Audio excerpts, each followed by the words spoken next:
Childish Gambino released a new album to go with his movie, Bando, Stone, and the New World. And today we're going to be ranking every song from the album that just dropped. Starting with the intro track, as always, that's what we do. We're going with Hearts Were Meant to Fly. Forgot the name for a split second there, just a little bit. But anyway, so how the song starts out, you got the Yeezus-inspired production, you know, very techno, very chaotic. There's a lot going on. And I thought it was an overall well-produced track. It was a little bit hard to understand what he was saying at points, but I don't think that really mattered for this type of song. I liked the different voice effects and presets he was using. And besides that, honestly, my favorite part of this track was towards the end of it, where you have these, I don't know if it was like a piano or a synth or a lead, whatever it was, but it was like these beautiful chords that, weirdly enough, meshed together perfectly with the more chaoticness of the beat and the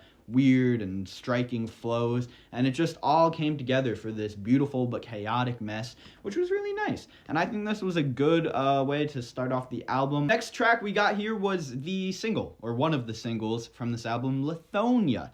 And I think this was the best song on the entire album, honestly. It's rare that a single, for me, is like the best song, but it was in this case. This was like a rock gospel fusion. There's not a lot that sounds like it. It was unique. It was refreshing. Oh my gosh, the harmonies were beautiful. The high notes were crazy. I really liked this song a lot. You could feel the emotion that Childish Gambino was pouring into it. He was getting very aggressive at points, to the point where his voice was cracking, but in a good way. All around, this song was fantastic. The performance, the production, all of it. And I gotta say, Childish Gambino was cooking to start this album off, because he's going 3-0. Survive, the next track, I'm putting in the amazing tier. It has to be, and all for more of the same reasons. You got beautiful production, fantastic harmonies. I love the hook on this track. The singing's great. The voice effects are great, but also the feature artist, man. Childish Gambino, and I think Chloe was the person who featured on this album. I don't know her. This is the first time I am exploring her sound, but they have great chemistry together, especially towards the end of this track, where you had the saxophone come in, Childish Gambino singing, Chloe singing, hitting a bunch of notes. Man, that just sounded majestic. But all good things must come to an end. Maybe, sometimes. I don't know. I don't care. Steps Beach. I thought it was just average. I do think this song was a bit more boring compared to the other ones. I don't think it had as much to offer in terms of like anything grandiose or anything unique about it, or really that interesting about it. I think the song dragged on a bit as well. Yeah, you know, not every song can be a hit. I mean, sometimes, you know, To Pimp a Butterfly exists. Good Kid, Mad City, Liquid Swords, Illmatic, they exist. Anyway, my bad. I got a little sidetracked there. Next up, we have Talk My Shit.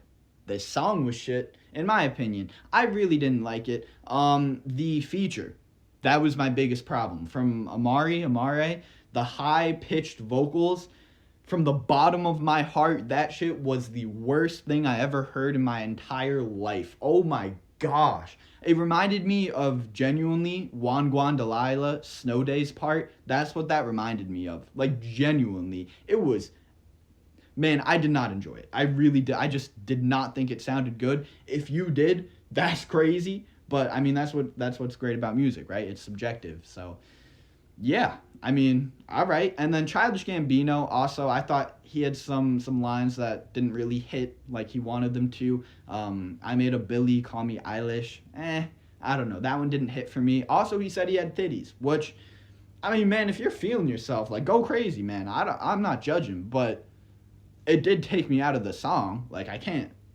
lie. Honestly, the only reason why I don't think this song is in trash is because I did like Flo Millie's part. I thought she did a good job here. Next up, we got Gotta Be. I thought this song was average, in my opinion. I think it was just, I mean, it was very similar to the intro track in terms of like the Yeezus type of production, very chaotic.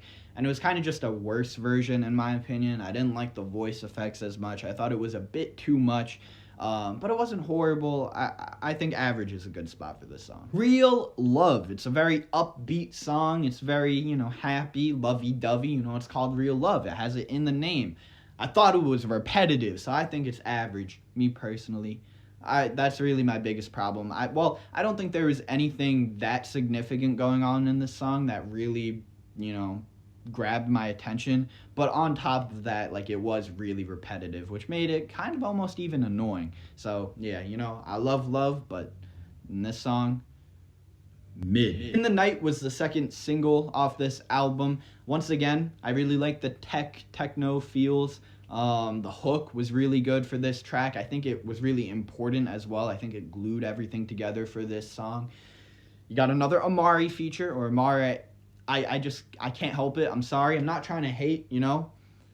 I don't like her voice. I just don't like it. It is not good, in my opinion. So that's that. But everything else about this song I did enjoy. I did think was good. So I am putting this song in the good tier. We got Yoshinoya, which I think before the beat switch of this song, I thought it was good. I thought Childish Gambino was rapping pretty well. I thought it was one of his better rapping performances. Then we had one of the best beat switches of the year. And then we had some better rapping, some even more improved rapping from Childish Gambino. How he starts off that second half of the song after the beat switch, where he's targeting old heads and just being so aggressive. Man, I think it was his best rapping performance on the entire album, hands down. Like, it's not even close. And really, like, that beat switch was amazing.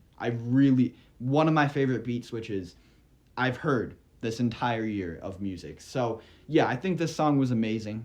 Easily deserves the amazing tier for Gambino's best rapping performance and a phenomenal beat switch. Next, we got Can You Feel Me, which, you know, was the wholesome little tribute song. You got Childish Gambino on a song with his daughter. Very cute, very nice. I'm never gonna listen to this song ever again, me personally. Just cause, you know, it's like, I don't need to hear a child singing. But I will say, in the context of this album, and considering it was a tribute song, I am gonna judge it slightly differently. I do think this was a good song. And I do have to say, her singing, yes, she sounded like a child, but it was pretty good. It was better than I can currently sing. So, I mean, I got to give her some props. Also, I thought the production was good. I thought Childish Gambino was good, and it made me feel happy. So I think this is a good song. I mean, it was way better than, you know, Adonis, the My Man freestyle. It was way better than Northwest, her song with Kanye as well. So, you know, cry about it, Adonis, cry. Not actually, but yeah. And we got No Excuses, which is like 7 minutes long. Now, unless you're creating Sing About Me, I'm Dying of Thirst, I don't need a song to be longer than 6 minutes. That's crazy. Especially this song, there was no need for this song to be that long. I have a life. I want to do other things. I want to have kids one day. I don't need a 7-minute song, okay? There's no excuses for the song to be that long. I think it's average. It's not even like it sounded that bad, but I mean, it was just boring and too long. It dragged. I do have to say, though, I have to give it to him, Childish Gambino. He came back with a banger, Cruisin', featuring Yeet. Actually, the Yeet feature should not have been on here. It was awkward. It did not work, in my opinion. That was the only not good part of this song that I really didn't like. But the rest of this song was so good that it's still going in the amazing tier for me. I love this beat. I mean, I felt like I was floating. It gave me, like, the same type of feeling as, like, Long Time Intro by Playboi Carti does. Man, I felt like I was floating. I really did. And Childish Gambino had a great performance as well. He did not disappoint on this song. It was one of my favorites. We Are God. I'm putting in the good tier. It's another good song for the Gambino. You got a lot of ambient sounds here mixed together with a very moody tone, which I think was really impressive because usually those two things, a moody tone, ambient sounds, I don't think would go together, but in this song he did a good job of combining them to create something really cool. Next we got Running Around, which was Childish Gambino's 500th different genre he used on this album. This time it was punk, and I think it worked. I really do, especially when the feature artist came in. She was really able to flow on this type of beat and on this type of sound, and yeah, I think it was a good song. Advocate. I don't think it was anything special. I don't think it was too interesting. I thought it was just alright. I'm putting it in average. It wasn't bad, didn't have any glaring issues, but it wasn't anything crazy. Happy Survival was just background music to me, if I'm being honest. There obviously weren't a lot of vocals, which definitely didn't help. But at the same time, I've listened to plenty of instrumental tracks before, and it didn't feel like background music. This song I just think didn't have as much of a presence. I don't think it stood out as much to the ear. And here we are, the last track on this entire album, A Place Where Love Goes. Now this had a Jersey club style beat, you know, that drum pattern, and I usually don't like that. I usually think it's boring and just too repetitive. That's like what Ice Spice uses in all of her songs. I don't usually like it. But Childish Gambino was actually able to transform that entire repetitive drum pattern to really make it his own. I thought there was, once again, great singing on this track, great background vocals, great harmonies. I love the usage of, I forget what it's called. It might be called like a synthesizer. It's the thing that makes your voice sound like a robot. It's not auto-tune.